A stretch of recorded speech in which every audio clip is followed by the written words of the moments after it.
My shoot last until? job was probably like 10 hours before I went into labor. It was very challenging for my identity. Slowing down was probably the number one thing that I did.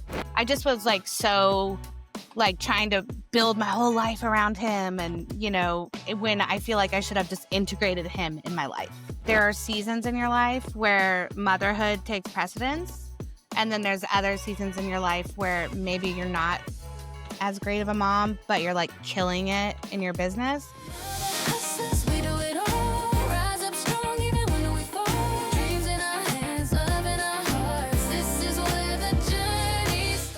Welcome to Baby Bump and Business, the podcast for creative moms growing a baby and a brand at the same time.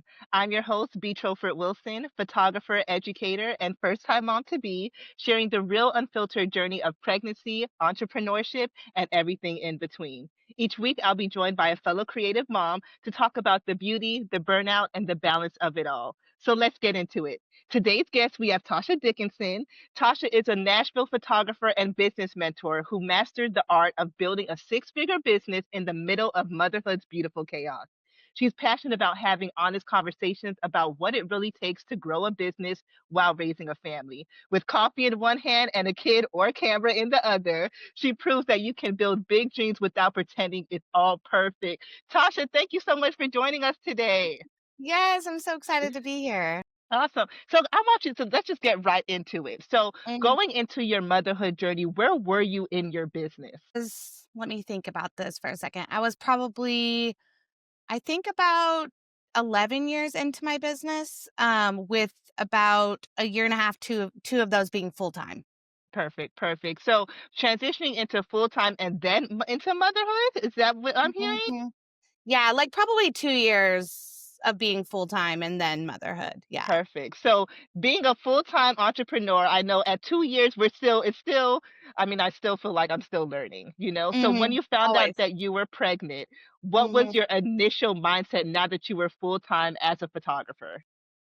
My initial mindset was thinking about how crazy I worked and how that wasn't going to work once I had a kid. I knew that I would have to slow down in some regard, but I knew there was no way I was giving up my business. Now, of course, you never know when you're going to have a kid, like what, challenges may come with that, if your kid might be disabled or different things like that. Um, but I knew that if I had a healthy child, that I would continue working. Gotcha. So going through that pregnancy, what was your plans in terms of maternal leave? You know, like as a Mhm. freelancer and as a creative freelancer, we have to fund our own maternity leave. No one's coming to Yes. save us. So Yeah. what strategies or what did you start to put in place to prepare for that? So I, started to think, I mean, I was older when I had a kid, 35. So I started to think like, oh, I could end up having my kid early. So I was trying to look ahead and be like, because at the time I was still shooting a little bit of weddings. And I had a wedding that was planned one month before my due date. And so like I had to communicate with that bride and be like, listen, I'm still 100% planning on coming. However, like I'm bringing a second shooter, even though I don't need one because it's a small wedding. But it is someone who can 100% take over if for any reason I cannot. So just thinking ahead to that. And then also, as far as like actual maternity leave, I knew that I would just need some time. And so I just started planning on slowing down, as it got closer. Gotcha. So was your last job that wedding, which was a month before your due date, No. or how long did you My shoot last until? job was, probably, like, 10 hours before I went into labor. Yeah. I had a neighborhood friend, she's adopted 3 kids, and she was like, "Hey, can you do their 6-month photos?" And I was very pregnant, and whenever I would shoot, like, families and stuff, I'd always wear 2 cameras, like, I'd wear that hold fast moneymaker, and so I had 2 cameras on, went out to my neighborhood, like, little green space, and, of course, it's a baby, so I have to, like, crouch the whole time. So, because we were doing them, kind of in the grassy area. So for probably 30 or 45 minutes, I'm just like like basically squatting, doing the photo shoot. And then I went into labor at like 3 that morning, Oh my 2 weeks before my due date. So Woo! yeah. How was that? So how was that? one, how was that mentally for you? And how was it like physically doing it? 'Cause, oftentimes Yeah. especially with me being pregnant now, I'm Mhm. hearing like you need to stop at this point, and I'm like, if I feel okay, I feel okay. How was that for you? Oh, man. Well, other than that shoot, like I wasn't doing as many families and weddings. I was definitely slowing down on that. But so I was still doing a lot of commercial work. And I, at that point, started hiring assistants for every shoot because I was like, I can't be carrying all this stuff. And so I would have an assistant like on every shoot. Plus, like even my clients would be like, let me carry that for you. It was very obvious I was pregnant. So yeah, just having people help out. So for the most part, I had help, but it was just like that one was like, oh, for a neighbor, let me run out and no big deal. But I remember being like, oh my God, this is so hard. Um, crouching like this, and holding like 20 pounds of cameras and lenses. Right. Oh man, that's funny. So Yeah. how long did you take for your maternity leave after you had your first? Um, I think the first thing I did was 5 weeks after, which was already planned. It was a workshop, like a lighting workshop for photographers. And so that I believe, I'm not 100% certain, but I believe that was my first thing back was just going into teaching photographers. And I remember I was, pumping at the time and I had the Willow wireless. So like if I didn't have time to pump, then I would just go put them in and then just keep teaching because um, like, I have to do what I have to do, so I had to do that a couple times during that workshop, but that was my first thing back, and it was, like, really fun to get, like, a little break, because Right. motherhood is hard. Right. And then what was your first shooting job from there? Geez, I honestly don't know. It was probably a headshot or branding or something like that. I'm not 100% certain, So but you just it would have ease been yourself. something in that realm. Yeah. Gotcha, gotcha. So Yeah. what was that adjustment like now that, you went through pregnancy, you have a Mm, whole new life, and then you still have to go through, feeding the child, nursing, and all those things while mhm. balancing a business. What was that adjustment like? It was, very challenging for my identity more so than anything else. Like, I've always just been like like, for the longest time, I've been Tausha Dickinson, the photographer, and now it's like, oh, I'm, like, also a mom, and it really did mess with me. Like, I didn't have postpartum um, depression or anything, but like I definitely think I had like whatever the other one's called, where it's just like some sadness and it like at one point I was like, maybe I should go see a doctor, but it ended up kind of going away. And I've had friends who've had that and it's been horrible. So if you have any of those, like any crazy feelings, you should definitely see somebody. But I definitely struggled with my identity more than anything of just like and being responsible for like a human being? And so what were things that you did to balance that? 'Cause, often, like you said, we go from this title of being entrepreneur, photographer, and then now you're Mhm. adding mother onto this title, but you're still trying Yes. to balance who you were before. What were the Mhm. things that you did to help yourself get through that mentally? Slowing down, like I had to. It was just a lot. Thankfully, I had a unusual child who a baby who slept. I would literally have to wake him to feed him. That is not normal, by the way. Normally a kid is, waking up every 2 hours or whatever. But his entire life has just been like, no, I just want to sleep.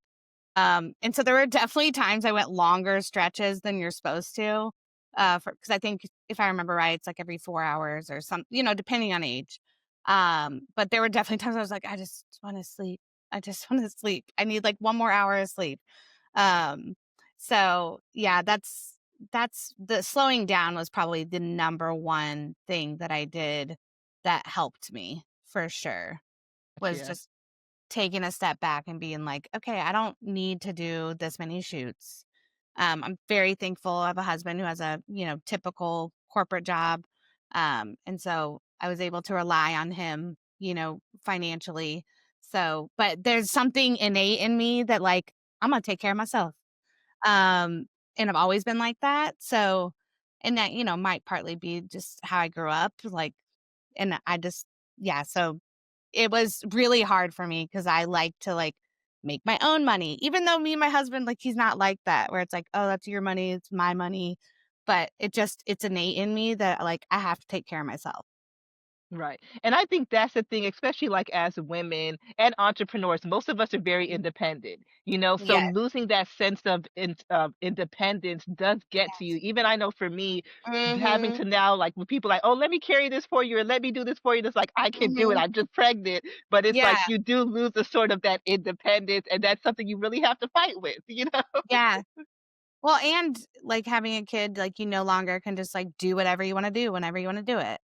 Uh, and then there's things like I can look back all day and there's things that I can be like, "Oh, I wish I would've," like, I wish when I had my kid that I wouldn't have been like, so, "Oh, he's sleeping, I can't go out." Like, I wish I would've just been like, "Whatever, he's sleeping, like, he'll sleep." Like, I just was, like, so, like, trying to build my whole life around him and, when I feel like I should have just integrated him in my life, you Mm, know?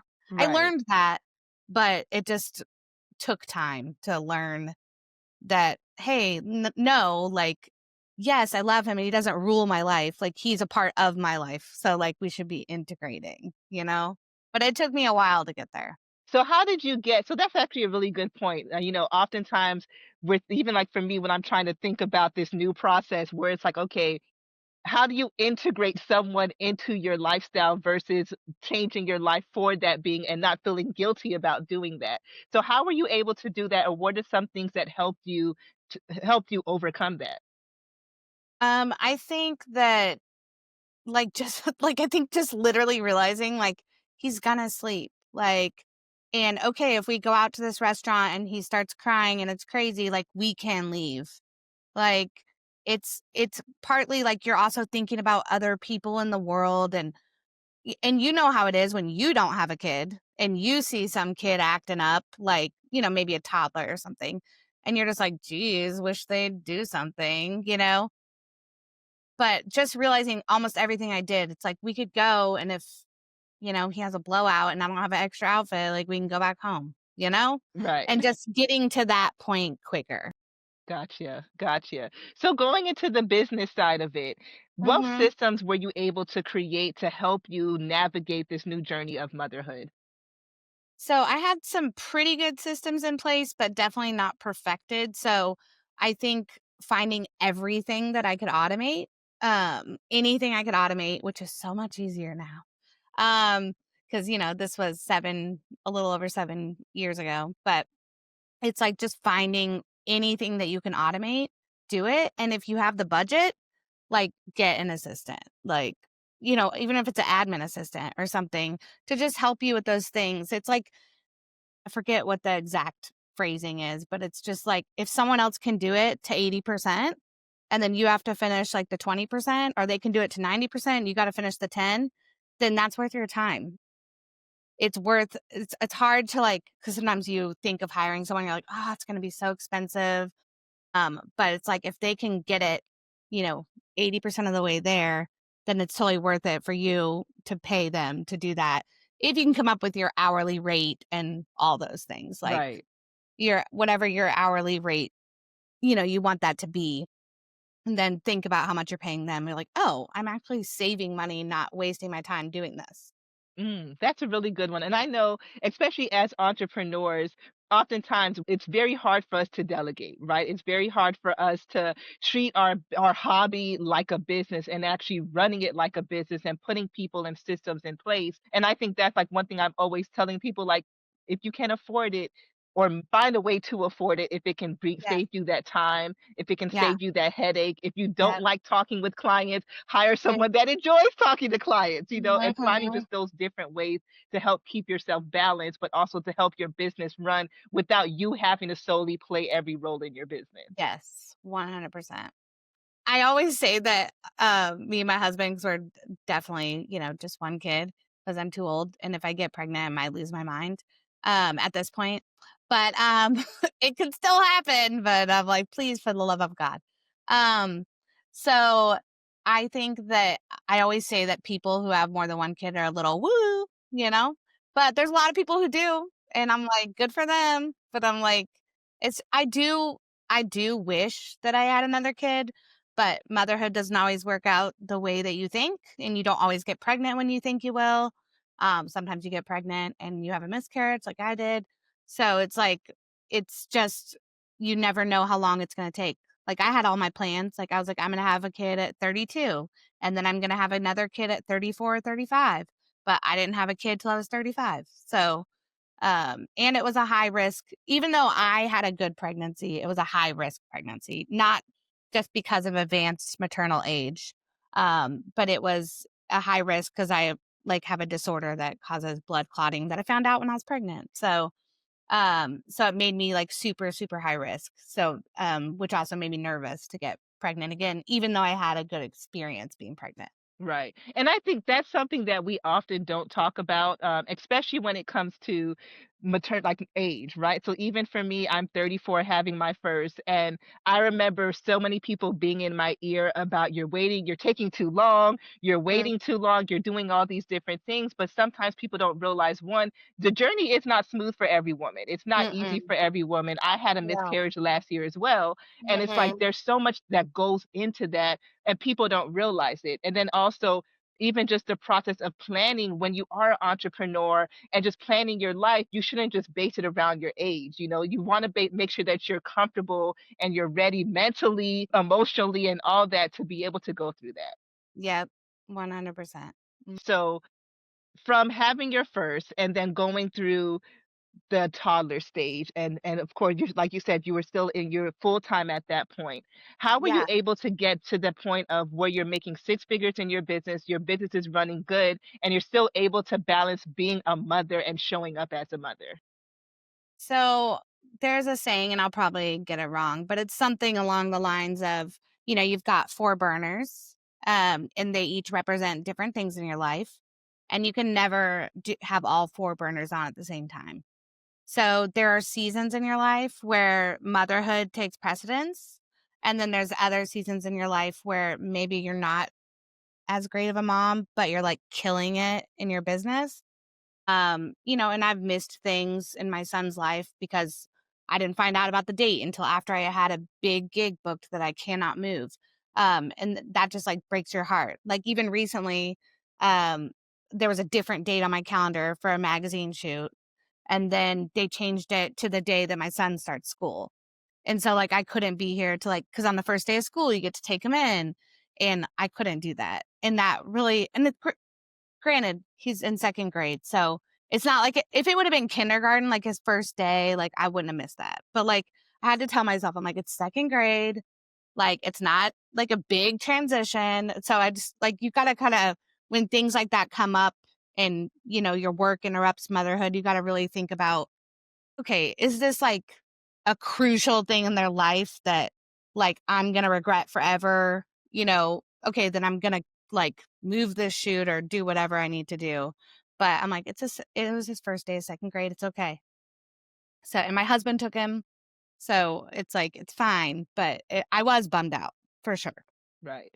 For And sure. so what have you done to be able to balance that? So are you a calendar girly? Are you like, I Like, need to make sure that this is here and I know ahead of time so I can plan no. I'm accordingly? a psycho calendar girly. Like everything goes on my calendar. And speaking of that, like whatever works for people who have spouses or whatever. But like for me, like for instance, well, tomorrow I don't have a photo shoot, but I got a doctor's appointment. So it's like I put it in my husband's calendar, like, hey, you're with him in the morning. Like it's in his calendar. If I have a photo shoot that's gonna go over, like it's in his calendar, like, hey, you need to be home to get him off the bus. Like, so that's how I manage being able, and my husband usually has that stuff in his calendar way before, so he doesn't book something. And then if he forgets to put something in the calendar, like then it's a all out, like you didn't put it in my calendar, you don't get to go to that. Like kind of Yeah. thing. Yeah. I'm like, I you didn't put it in my calendar. I have this thing booked. You don't get to go. But if he had something in my calendar and I overlooked it, then I'm like, all right, I'll try to, figure it out. Right. So And that's one thing, I'm a calendar girly, and me and my mhm. husband have been fighting because 'cause I'm trying to get him to fall in love with the calendar as much as I do. And I'm like, "We're going to have to now that we're having a child." Like, So yes. that's the suggestion. What I do, because my husband, I don't know what type of job your husband has, but I send all the invites to his work email. Mm. So they like I have I have a lot of emails, but I have my personal one and they all come from my personal calendar. Like it just like says Tommy with the Atlas and now because I know he'll forget to leave work early if he has to be with him at 4, I put it in his calendar at 3:15. And but I'll say in the subject line like Tommy with the Atlas at 4. So it's like you need to leave work, you got to be home. That's smart. That's smart. Learn. You have to learn just the tips and tricks to help your husband be the best support that he could be, you know? That's right. That's right. Awesome. So are there other suggestions that you would give a first-time mom who is an entrepreneur about to start this journey? Man, get your systems in place. Like, you gotta have really good systems. Basically, for anyone, I don't care who you are, what you're doing. Like, if you don't have good systems in place and you don't have a good business, like all the business part figured out, you will never succeed. Period. Like that is more important than how talented you are. I don't care how good your photos are. Like you and I both know like you've probably seen people come and go that have gotten to photography and you're like, "Wow, your work is so good." But then they don't most creatives don't care about business, which is literally the most important thing. Your business, like running a photography business, for instance, I would say is 80% business, 20% actually photographing. It's all about the client experience, all those things. So it's so much more important to have those things because if you don't have those things in place and your kid ends up in the hospital and you've got, things are going to happen, you've got those things going on and you don't have systems, so many things are gonna fall through the cracks, like, so many things. That's a really good one. Now, in the season of building a family and a business at the same time, we know that it's not smooth. We know that it's not easy. We know that it's not just plug and play, you know? Mhm. There's some days where it does feel like it gets a lot. What are things Yeah, that you've been able to do to help yourself mentally stay the course and to stay sane in that process? therapy. Therapy's a good one. Um, I finally started going to therapy when I was 40, and I'm 42 now. So, haven't been recently, but, that is very helpful, just, like, helping you cope with life, taking time for yourself, which I'm still really bad at because I'm one of those people, if you've ever seen like an Instagram reel or something where it's like, I wish I could relax and be more productive. Like that's totally me, where I'm like, I might be like, you know what, I'm just gonna lounge out. And like the whole time, even if I'm lounging, I'm thinking, oh, I really need to write that blog. I really need to write that person back. I really need to. So I still struggle with that. But I'm really trying to find time for myself, and not just my business and just my family. Like it's really hard because you're like, you always could be better at any of those. But it's just realizing, hey, I'm never going to be better at those unless I take care of myself. And So, I think that that's one of the, most important things that I've heard from a lot of women where it's like, "Don't forget yourself in this process." Like, don't yes, forget who you were before, don't forget who you are, don't forget your goals, like, your goals shouldn't die because now that you're a mother, yes, and not forgetting that and still giving yourself that love and that attention that you deserve yourself to be able to fill your cup. amen. Yep.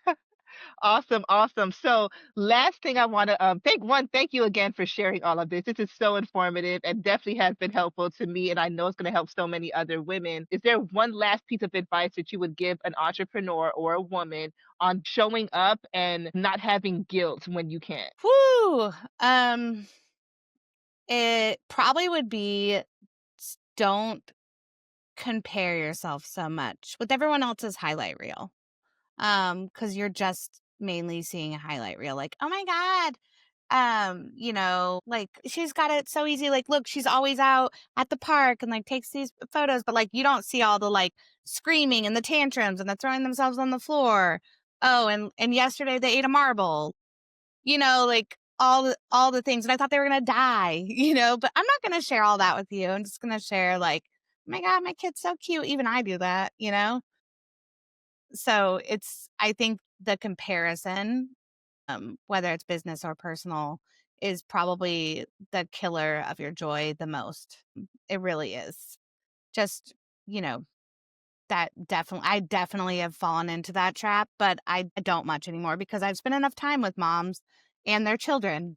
And I'm like, wow. And also you'll like you will compare sometimes your kids and be like, oh, at least my kid does, my kid doesn't do that or whatever, which is so stupid. But you do that, but it makes you feel better, which is fine. But then at the same, on the same token, you're like, oh, I wish my kid like did that. So I think comparison, don't do that as much as Beautiful. possible. Beautiful. Unless it So makes you feel better, then do it. if it helps, if it hurts, don't do it. If it helps, do it. Yes, right, right. Awesome, awesome. Well, Tasha, thank you so much for this. I've learned so much in this, and I know it's going to help another woman. Thank you for being honest and for sharing your story. And I can't wait to one, continue to see where your business goes. And also, your videos have been amazing. I love your Thank you. personality and all of that, but I'm so happy that you're not hiding your personality and you're pushing that No. out to the world. So thank you again for being such a light. Yes, thank you so much. You're amazing. Thank you. Bye. Thank you so much for tuning into this episode of Baby Bump and Business. I hope today's conversation reminded you that you are not alone on this journey and that there's so much power in building something beautiful while becoming someone new. If you've enjoyed this episode, please take a moment to rate, review, and share it with another mama or creative who needs the encouragement. Your support helps this community grow and lets more stories like ours be heard. To stay connected and get updates on new episodes and real talk from creative moms like you, be sure to follow us on Instagram at Baby Bump and Business. Until next time, keep creating, keep growing, and give yourself all the grace that you deserve.